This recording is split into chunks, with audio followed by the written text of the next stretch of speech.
નમસ્કાર વિદ્યાર્થી મિત્રો, જય શ્રી સ્વામિનારાયણ. એકાય 6 ન્યાય.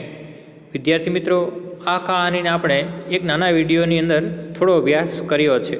તેમનું પુનરાવર્તન કરીએ અને ત્યાર પછી આગળના પાઠને સમજવાના પ્રયત્નો આપણે કરીશું.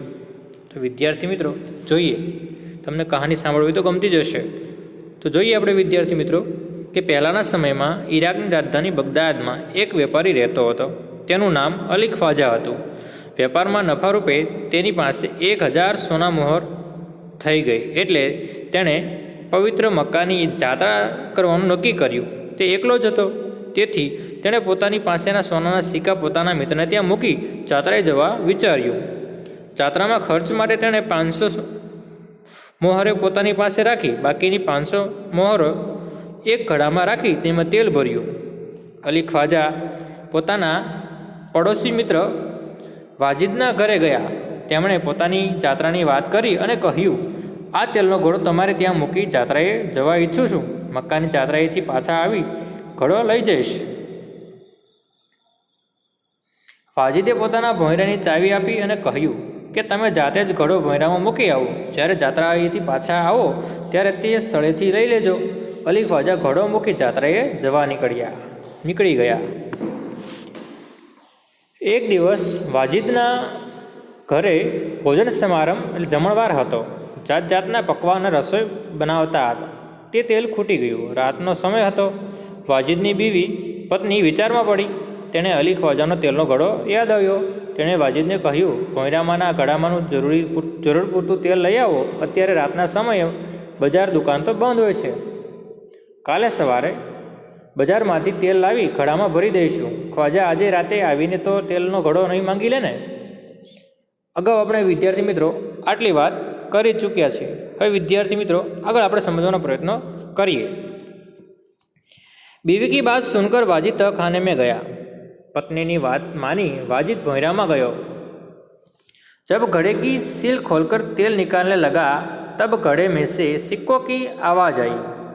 कि જ્યારે ઘડા પરનું સીલ ખોલી વાજિદ તેલ કાઢવા લાગ્યો તો ઘડામાં સિક્કાઓનો અવાજ સંભળાયો. उसे लगा कि घड़े में तेल के नीचे कुछ है. એને લાગ્યું કે घड़ाना तળિયામાં કંઈક છે. इसलिए उसने दूसरे बर्तन में सारा तेल निकाल लिया. એટલા માટે તેમને બીજા વાસણમાં તેલ કાઢ્યું. उसने देखा कि घड़े में तो 500 सोने की मोहरें थी. એને જોયું તો ખબર પડી કે આ ઘડામાં 500 સોના મોહર હતી.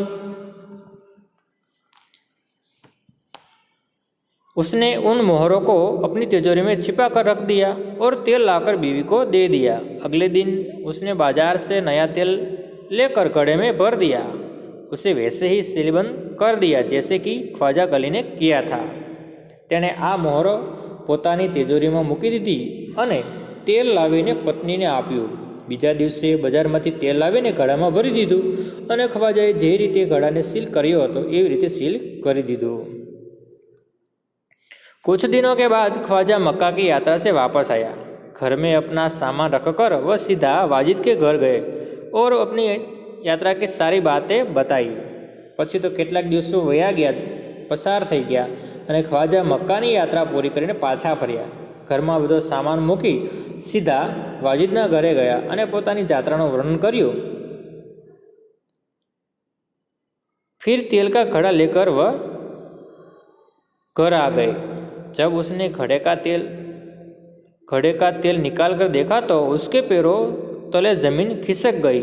वह सिर पकड़कर बैठ गया क्योंकि घड़े में एक भी सोने की मोहर नहीं थी. वह सोचने लगा अब क्या किया जाए. પછી તો એ જાત્રાનું વર્ણન પૂરું કર્યું અને પછી તેઓ તેલનો પોતાનો ઘડો જ્યાં મૂક્યો હતો તે લઈને પાછા આવે છે. જ્યારે તેણે ઘડામાંથી તેલ કાઢીને જોયું તો તેમને ખૂબ જ આઘાત લાગ્યો. તેઓ ખૂબ નિરાશ થઈ ગયા કારણ કે ઘડામાં એક પણ સોના મોહર ન હતી. તેઓ વિચારવા લાગ્યા કે હવે હું શું કરીશ.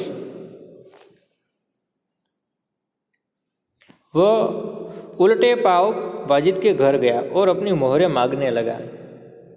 તેઓ તરત જ વાજિદના ઘરે પાછા ગયા અને પોતાની સોના મોહરો માગવા લાગ્યા.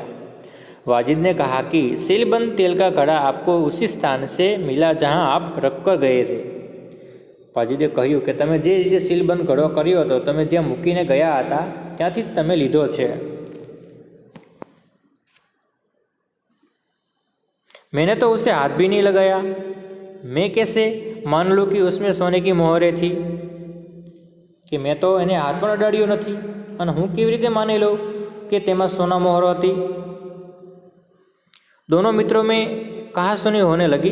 दोनों का झगड़ा सुनकर आसपास के लोग इकट्ठे हो गए। उन्होंने जब झगड़े को बढ़ते हुए देखा तो ख्वाजा ने कहा कि आप काजी की अदालत में जाइए, वही आपके झगड़े को मिटा सकता है। બંને મિત્રો વચ્ચે ચાલતો ઝઘડો જોઈને આજુબાજુના લોકો ભેગા થઈ ગયા અને એમને ઝઘડો જોઈ ખ્વાજાને કહ્યું કે તમે કાજીની અદાલતમાં જાઓ અને તે તમારા ઝઘડોનું સમાધાન કરી આપશે। વિદ્યાર્થી મિત્રો, આશા રાખું કે તમને આ કહાની બરાબર સમજાઈ હશે। ઘરે બેસીને તમે આ કહાની વાંચવાના પ્રયત્નો કરજો। આભાર। જય શ્રી સ્વામિનારાયણ।